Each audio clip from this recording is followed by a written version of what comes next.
My name's Melissa Anderson. I'm 27, and I've spent my life striving to be the ideal daughter and sibling, only to find myself cast as my family's perpetual fall guy. Raised in Portland, I never pictured myself breaking free from everything familiar.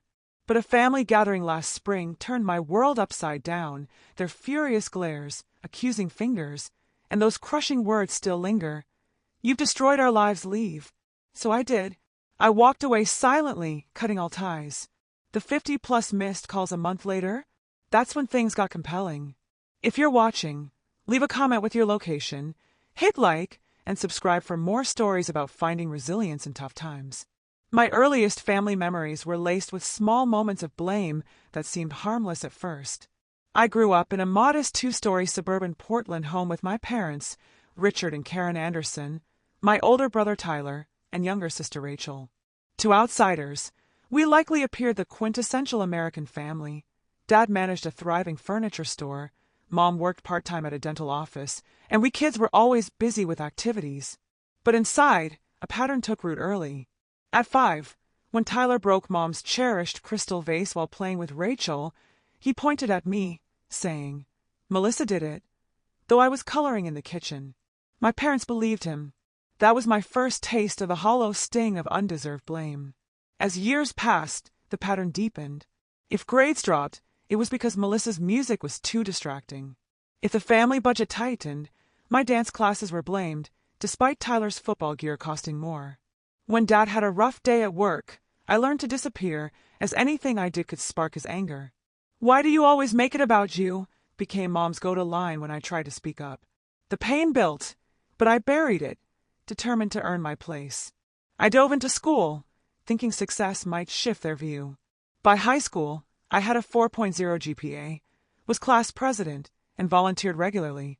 My counselor, Mrs. Jenkins, saw my potential, saying, "Melissa, you're destined for greatness. Stanford would be fortunate to have you." Excited, I shared this at dinner, but Dad dismissed it. "Don't get your hopes up. We can't afford elite schools, especially with Tyler's college costs." I mentioned scholarships, my voice faltering. "Always aiming too high," Mom sighed. Rachel rolled her eyes, muttering, "Show off." That night, I cried quietly, a skill I'd honed over time. Despite their doubts, I got into Stanford with a generous scholarship. When I got the acceptance letter, my family was mourning Tyler's rejection from his top school. I hid the letter, sensing it wasn't the moment. 3 days later, when I shared the news, Dad's first question was, "How much will this cost us?" Not a word of pride, despite the scholarship. At Stanford, I thrived, free from my family's shadow. I made true friends like Amber Williams and Jasmine Chun, who valued me without judgment. But calls home still left me uneasy. Somehow, I was blamed for Rachel's slipping grades because I wasn't there, as if my education caused her struggles. After graduating, despite California job offers, I returned to Portland, craving my family's approval. I joined a marketing firm, rented an apartment near my parents, and resumed weekly family dinners, slipping back into the dutiful daughter role. When I mentioned my job, Dad scoffed. "So you manipulate people into buying stuff they don't need?" At 24, I tried confronting the scapegoating at a Sunday dinner after being blamed for Mom forgetting dessert ingredients because I'd called to confirm my arrival time. "I've noticed," I said cautiously, "that I'm often blamed for things I didn't do." Silence. Rachel snapped, "You're so self-absorbed, always the victim." Tyler smirked. Typical Melissa. Dad's face darkened. "After all we've done, you throw accusations?" Mom looked disappointed. "I thought you'd grown past this attention-grabbing." I never raised it again. By 27, I was a senior marketing strategist, thanks to years of therapy with Dr. Miles. I set boundaries, dinners twice monthly, ending toxic calls. My promotion, with a raise and potential Seattle office leadership, thrilled me but worried me about sharing with my family. As expected, they didn't celebrate. "You're abandoning us when the family business needs you?" Dad asked. I reminded him I never worked at the store, but Mom countered, "Your marketing could save us." Sales are down. My achievement became a selfish act, and guilt weighed on me as I drove home, questioning why I kept trying. Anderson Furniture, a Portland staple for nearly 30 years, was my grandfather's legacy, expanded by Dad, with Tyler expected to inherit. But big box stores and online competition hit hard. When Dad mentioned declining sales, I offered to help, not out of duty, but love. I revamped their website, added an online store, launched social media, and ran targeted ads, all free. Sales edged up, but Mom later revealed a crippling loan for showroom renovations. I offered to review the finances, finding multiple high-interest loans and cash flow issues no marketing could fix. When I suggested downsizing or discounting inventory, Dad snapped, "That furniture is our legacy." Eventually, they took some advice, renting warehouse space, holding a sale, and refinancing the loan. But Dad's poor credit meant I had to co-sign, a decision I agonized over. Dr. Miles warned against it, but I agreed with conditions: account transparency, my approval for major decisions, and monthly reviews. Dad begrudged the terms but signed. The loan eased payments, and my marketing gained traction. But 3 months later, I noticed large, unexplained withdrawals.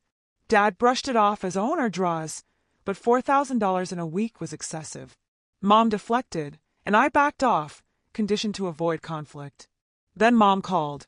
Panicked, the account was empty, a vendor payment bounced, and Dad was missing. Tyler revealed Dad's gambling, including a bookie visiting the house. Dad returned, admitting he'd gambled away $100,000, including loan funds. I managed crisis meetings, but blame lingered. A tense family meeting was called, and Mom's formal text, unusually devoid of warmth, set me on edge. Arriving at my parents' house, I found not just them but extended family, grandparents, aunts, uncles, cousins. The room fell silent as I entered. Dad accused my marketing of ruining the business, claiming my website and campaigns alienated loyal customers. Aunt Patricia agreed, saying her friends found the store too pricey now. No one had mentioned complaints before. I presented data showing sales growth, but they dismissed it. Then came financial accusations. Dad claimed I pushed the refinancing loan, his idea, and my conditions handcuffed him. Rachel said I'd broken the family by leaving for college. Tyler blamed my career for the store's struggles. Every issue, business, family, personal, was pinned on me. Dad's final words: "You ruined our lives, Melissa. Get out." Mom, silent, agreed. I left the folder of documents, walked out, and drove away, tears falling, unaware this heartbreak would spark my freedom. That night, I collapsed, replaying a lifetime of blame. My 10th birthday canceled for Tyler's game, my high school graduation speech missed, Christmas gifts dismissed. Each memory confirmed I'd always been the scapegoat. By dawn, I'd filled 4 notebook pages with examples. Anger surged, not just at them, but at myself for accepting it. A question emerged: what if I left completely? I took emergency leave, and my boss offered the Seattle transfer. I researched moving, changed my phone number, secured my accounts, and packed light, leaving behind anything tied to my old role. In Seattle, Rain welcomed me to a Capitol Hill Airbnb. Doubt hit hard. Had I overreacted? A panic attack followed, but I made a plan: set up remote work, find an apartment, build a routine. At Cafe Vita, barista Sophia's kindness sparked my first connection. I found a Ballard apartment with brick walls and big windows, a blank slate. Rediscovering myself was daunting. What colors, foods, hobbies did I like? Therapy with Dr. Miles guided me to explore. I loved spicy Thai food, classical piano, indie folk, and pottery. My lopsided bowl, made for me alone, brought pure joy. Neighbor Diana's embroidery and wisdom, "Art saves us," deepened my new bonds. Guilt and nightmares lingered, but small victories stacked up. A poetry slam with Jessica, who'd left an abusive relationship, mirrored my journey. "Each day you choose yourself is a win," she said. I hiked, volunteered at an animal shelter, and thrived at the Seattle office opening. Veronica's support, "Seattle agrees with you," affirmed my growth. I adopted Milo, a one-eyed tabby, and my apartment reflected me, not my family's expectations. A month in, I checked my old number. 53 missed calls, 26 voicemails, 89 texts. Early messages were angry, later ones worried, then desperate. Tyler's last text: "Dad's been arrested. We need you." Social media revealed the store's closure and Dad's fraud charges. Rachel blamed me publicly, but others noted Dad's long-known gambling. Vindication felt hollow. Rachel called my work phone, demanding I return for Dad's trial. When I refused, she threatened my job. I told Veronica everything, and her support, "Your work speaks for itself," lifted another weight. Mom's email, requesting a coffee meeting, led to a cautious 30-minute talk. She admitted partial fault, a first, and we began limited calls, rebuilding trust slowly. Dad remained unapologetic, Tyler distant, Rachel manipulative. Helping Jessica's brother Michael, trapped in a scapegoat role, gave my pain purpose. I volunteered with a support group, sharing my map to help others. A year later, on the Seattle waterfront, I felt peace. My mother's simple text, "Hope you're well," marked progress. Healing isn't perfect resolution, it's choosing your path, setting boundaries, and finding peace. Have you ever left a toxic relationship? How did you choose yourself? Share below, and if this resonated, like, subscribe, and share to let others know they're not alone. Thanks for hearing my story.